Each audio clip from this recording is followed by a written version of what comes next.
আল্লাহর কোরআন নবীর উপর নাজেল হওয়া শেষ হইল যেদিন আমার নবীর এলেমের দ্বার খুলিল সেই দিন। দ্বার খুলেই নবী চাবি দিছে মৌলা আলী রে, মৌলার অভিষেক করে আসতে। তাহলে কোরআনটা সম্পূর্ণ, এটা হচ্ছে বাতিন, কোরআনটা সম্পূর্ণ, এটা নহ মাহফুজ, যার যার মস্তিত্ব নগদ প্রমাণ। এ মিডিয়া সাক্ষী থাকবেন, ও কি কয় আমি কি কয় সাক্ষী থাকবেন। এই নগদ প্রমাণ।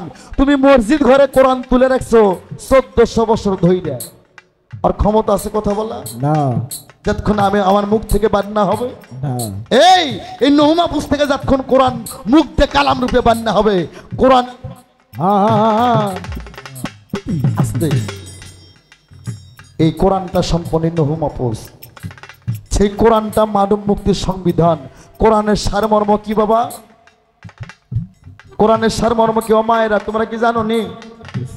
হ্যাঁ, খালি বাদাম খাইও না আর পান খাইও না। কোরআনের সারমর্ম সূরা ফাতিহা, যেটাকে বলা হয়েছে উম্মুল কোরআন।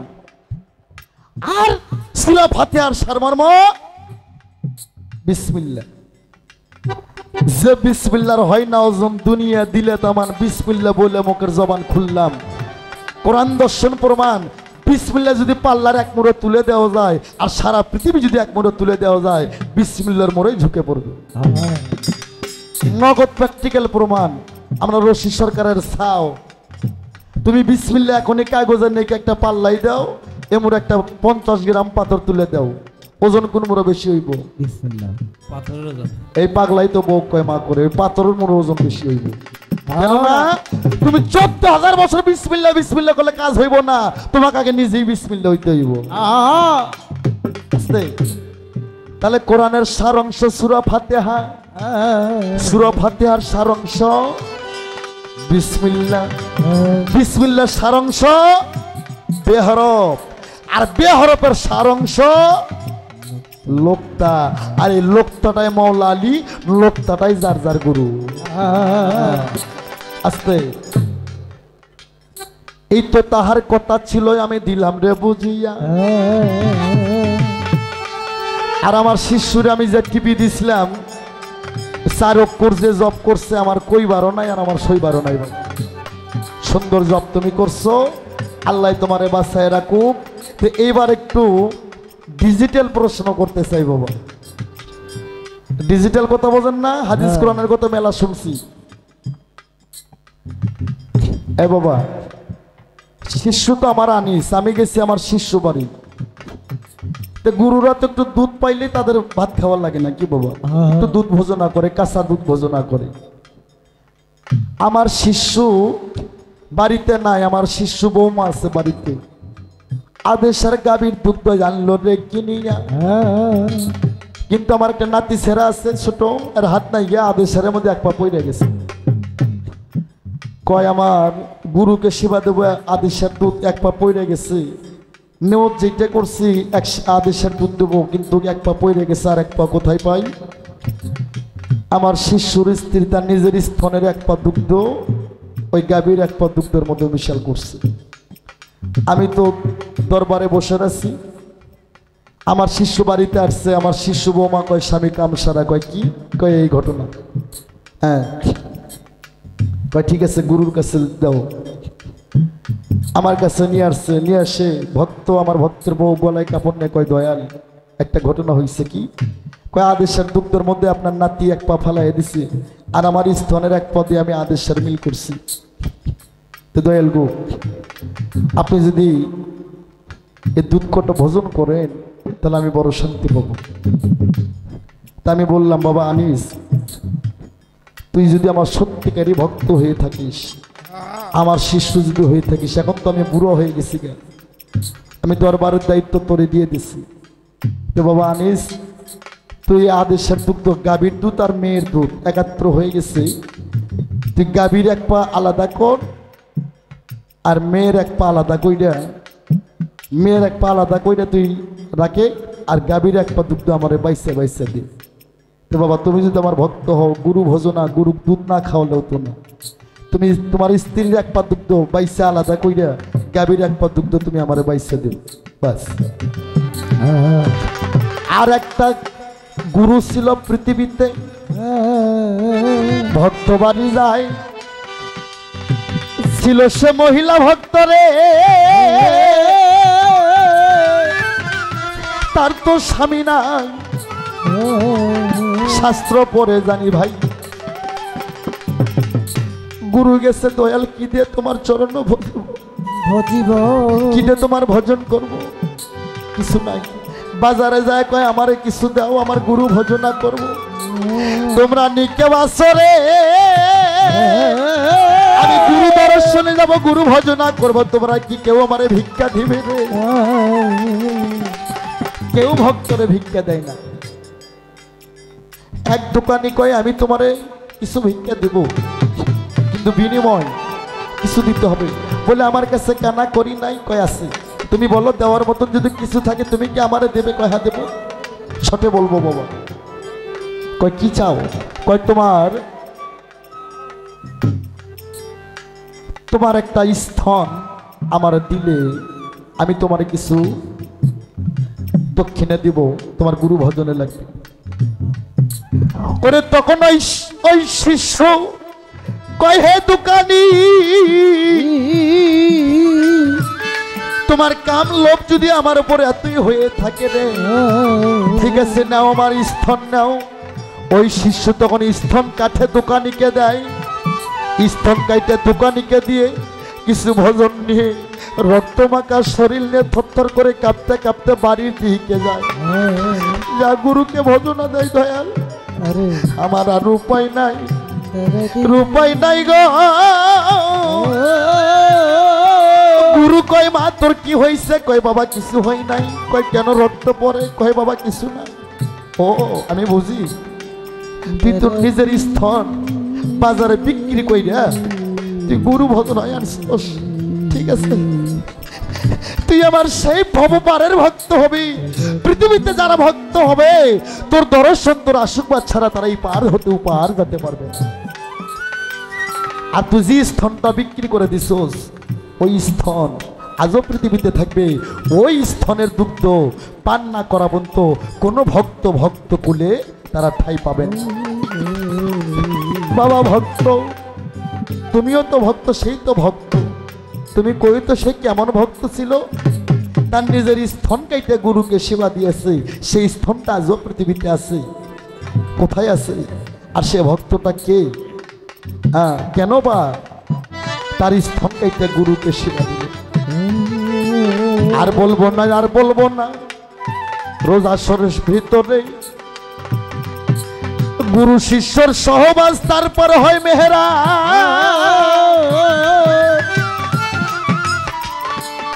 আমি প্রথম বলছিলাম গুরুর কাছে আগে গাবিন হতে হবে। গাবিন ভাষাটা আমার বগুড় হয়, ইংলিশে বলে প্রেগনেন্ট, আর আরবিতে বলে হামেল। গুরুর কাছে আগে হামেল হতে হবে। গুরু শিষ্য সহবাস, তারপরে মেহেরাজ। গুরুর সাথে সহবাস কইরা ওই ভক্ত যদি গর্বে সন্তান না নাই, এই ভক্তের চোদাই না। ভক্ত নামের কলঙ্ক, কুরসির কালো তার দ্বারা গুরু কার্য হবে না। আস্তে গুরু শিষ্য সহবাস কেমন বস্তু বাবা? আমার কামিরুল সৃষ্টি, আমার ওই সাধু গুরুর জিব্বাটা লিঙ্গ রে, শিষ্যুর কর্ণটা হয় জুনি রে। মুরিদ মানে মরা, বায়াত মানে বিক্রি। যখন তুমি মুরিদ হইলা তোমার একটা সবক দিল কি? কালবরু হুসের খুপি আকফা লব সাগুন পানি মাটি বাতাস। কালবে আদম ছবি রুহুতে নুহু ইব্রাহিম সেরে ঈসা নবী, খুপিতে মুসা নবী, আকফাতে দিনের নবী, নফসে আল্লাহ নফসে শয়তান। তারপর গুরুর সঙ্গে তোমাকে বিশাল আলাপ করতে হবে, গুরুর সঙ্গে সহবাস করতে হবে। গুরুর জিহ্বা লিঙ্গ, ভক্তের কর্ণজুনি। ওই বীজ মন্ত্র যখন তোমার ভিতরে প্রবেশ করবে, ওই বীজ মন্ত্র তোমার এই নহ মাপুজ দিয়ে তোমার পাকস্থলিতে পৌঁছবে। ওখান থেকে আবার ঊর্ধ্বগমনের চাপ দিয়ে তোমার মস্তিষ্ক যাবে। ওখানে যায় তোমার ভিতরে একটা সন্তান জন্ম নেবে, আর ওই সন্তানের নাম হবে জ্ঞান সন্তান। এই জন্য সাধু বলছেন ভক্ত আমার মাতা পিতা, ভক্ত আমার গুরু, ভক্ত আমার নাম রাইকাছে বাঞ্চা কল্পা করু আছে। তুমি একটা কথা বলছো পীরের ক্ষমতা নাই শিষ্য পার করে, এটা পারাপারের কথা, পারাপার তত্ত্বর কথা, পারাপার তত্ত্ব গুষ্ঠ তত্ত্বর কথা। বাবা ঠিক আছে, একটা শিষ্যই পারে গুরুকে পার করতে পারে। আমার কামিরুল চিশতির 2000 ভক্ত আছে, আমার কামিরুল চিশতি বসে রয়েছে, এই 2000-এর মধ্যে যদি শফিকুল আমার জায়গা ওঠে, শফিকুলের মধ্যে যদি ফুল ফুটে জ্ঞান সন্তান জন্ম নেয়, বাদ বাকি 1999 জন ভক্ত আমি কামিরুল চিশতি সহ আমার শফিকুলের দাউন ধরে পার হতে পার চলে যায়। আস্তে এটা ঠিক আছে বাবা, কিন্তু সেই ভাব মূর্তি আগে তোমার কাছে নিতে হবে। রাত গভীর হয়েছে, অমা মাগো, গুরু শিষ্য এমন একটা ভাব মা, মুর্শিদ চরণ অমূল্য রতন জীবন থাকতে ছিললি না, লোহারে বানাইছে কাঞ্চা সোনা। নারায়ণের এক ভক্ত ছিল, নাম ছিল তার রাধা মাধব। নারায়ণের পরশ পাইয়া পাথর মানুষ হয়ে যায়। রাধা মাধব কয়, প্রভু আমি তোমার নৌকায় পার করবো না কেন? কই আমি গরিব মানুষ, আমি নৌকা চালাই খাই। যার পরশ পাইয়া পাথর মানুষ হয়ে যায়, তোমার ওই চরণ যদি আমার নৌকায় না গে, আমার নৌকোটা যদি মানুষ হয়ে যায়, আমি কি চালাই আমার জীব খেতে পাবো? নারায়ণ কয়, ঠিক আছে রাধা মাধব, আমি তোর নৌকায় উঠবো, কিন্তু পা রাখবো না, তুই আমারে পার কর। হ্যাঁ প্রভু ঠিক আছে পার করবো, আপনি যেন আমার নৌকায় পার দিয়ে। নারায়ণ নৌকোর মধ্যে বসে পিছাটা দেয়, পাটা জলের মধ্যে বসে দেয়, পার হতেও পারে যায়। হ্যাঁ নারায়ণ কয়, রাধা মাধব নেই, একবার তোর নৌকায় পা দেয়। কয় না প্রভু, আমার নৌকোটা মানুষ হইলে আমি কি কইটা খাবো?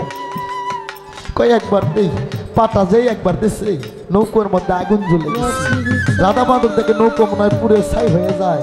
দেখে না, আমার প্রভু আমার গুরুর চরণ পরশ পাইয়া তার কাষ্ঠে নৌকা শোনা হয়ে যায়। জানিস রে, গুরু এমন একটা বিষয়বস্তু, গুরু মাতা গুরু পিতা গুরু জ্যেষ্ঠ ভাই, তাহার চা অধিক গুরু ভজনের গোসাই। গুরু যদি হয় ব্যাসার নন্দন, খাঁটি ভক্তের জন্য গুরু হয় পতিতার পবন। আস্তে গুরুর পরশ পাইয়া পাথর মানুষ হয়, বনের কাষ্ঠ চন্দন হইয়া যায়, রাধা মাধবের নৌকা স্বর্ণ হইয়া যায়।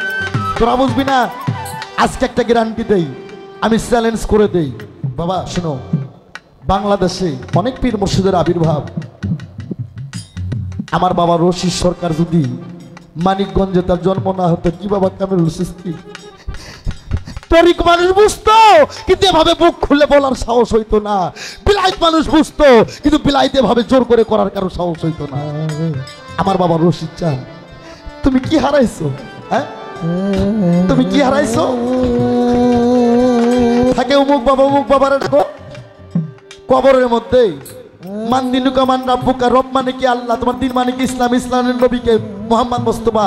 আর আমি আনোয়ার সরকার পাগল তারাকে যদি জিজ্ঞেস করে রব মানে কি আল্লাহ, তোমার দিন মানে কি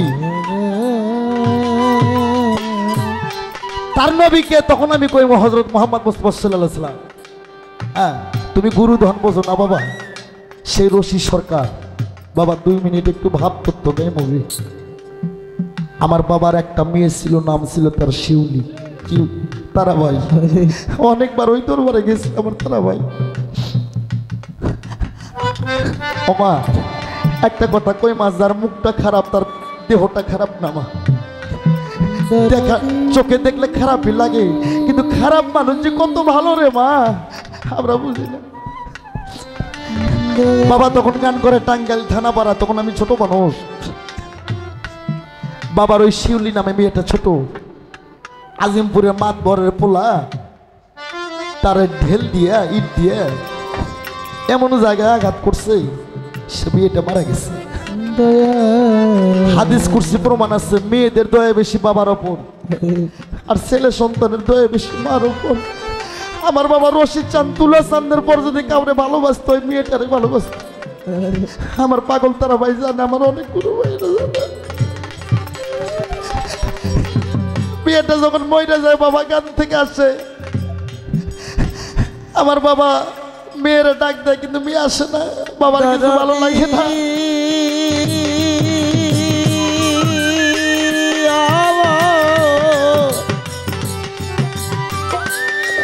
রশির চা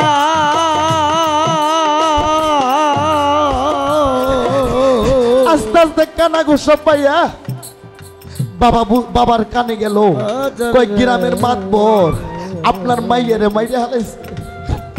বাবা মামলা করে না, বাবা কয় আমার এত বড় ডাকাতি কে করলো, আমি তার একবার দেখবো, কে আমার এত বড় সর্বনাশ করছে, আমি তার দেখতে চাই। গ্রামের মাতবর আর মাতবরের পোলা কয় রশি সরকার ছাড়বো না।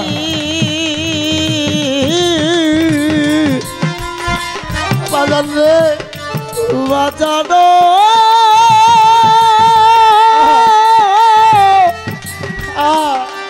রশিদ চা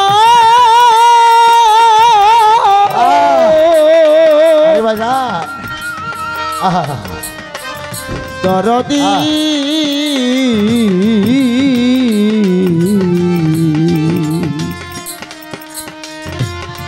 বাজার রে আসলে বাবা, আমার বাবা রশিদ কয় আমারে তোর ডাকাতি কে করছে আমি তার এক নজর দেখবো। মাতবরের পোলা কয় রশিদ যদি আমাকে পায় আমাকে বাঁচাইব না। ওই গ্রামের আরেকটা মাতবর কয় এই যদি বাঁচতে চাস, রশি সরকারের হাত থেকে যদি বাঁচতে চাস তাড়াতাড়ি তোরা বইরে পড়ে যা, বইরে পড়ে যায় তুলা চান্দের কাছে যা, নইলে তোকে রক্ষা নাই। মাতবরের পোলা তো বইরে পড়ে যা, তুলা চান্দের কাছে যা, সমস্ত কিছু হালে তার খইলা কয় কত ফল রে দেখবি যাবে, কত ফল গুরুর যাবে, বিশ্বাস রেখে বাবা আসতে।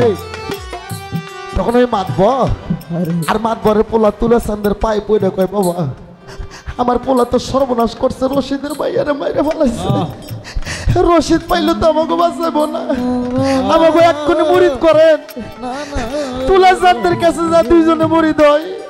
বিশ্বাস রেখে চল ওরে তোরা দেখি যাবে, কত ফল রে বাজার দেখবি যাবে, কত ফল গুরুর যাবে, বিশ্বাস রে ওরে বাজার গুরুর যাবে, বিশ্বাস রেখে এই তুলা চান্দের কাছে দুইজন মুরিদ হয়ে তুলা চান্দের দুই পাশে বসা, আমার দাদা গুরু তুলা চান রশিদ সরকারকে খবর দেয় আমার বাবারে, রশিদ তুই কই? কয় বাজান আমি তো ভালো নাই, কয় এক্ষুনি দরবারে আয়। আমার বাজান রশিদ চান দরবারে গেছে, যায় দেখে মেয়ের দুই খুনি তুলা চান্দের দুই পাশে দাঁড়া। আমার তুলা চান কয় রশিদ রে এখন দুইজনে তুই চিনস? কয় হ বাবা ওরাই তো আমার মাইয়ারে মার্ডার করছে, আমার এক না মাইয়াই তারে ওরাই মারছে। তুলা চান কয় রশিদ তোর মাইয়ারে মারছে বুঝলাম, কিন্তু এরা দুইজনে এক কোনি আমার কাছে মুরিদ হইছে। বনরে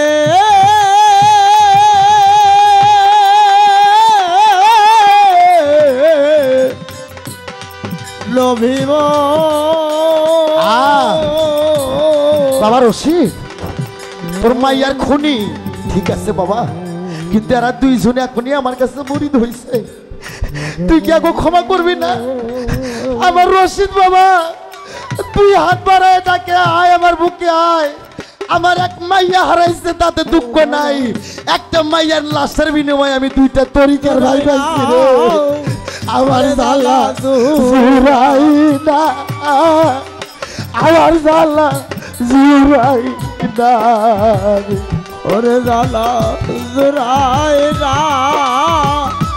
ওরে জ্বালা জুড়াই না, জ্বালা জুড়াই না আমার জ্বালা জুড়াই না রশিদ বাবা ভিতরে লাই গেছে আগুন রে আর ভিতরে লাইগা আছে আগুন রে ভিতরে লাই গেছে আগুন রে আমার জ্বালা জুড়ে ইরা ওরে জ্বালা জোড়াই না রে জ্বালা জোড়াই না ওরে জ্বালা জোড়াই না শিশুকালের ভালো বাসা রে ও শিশুকালে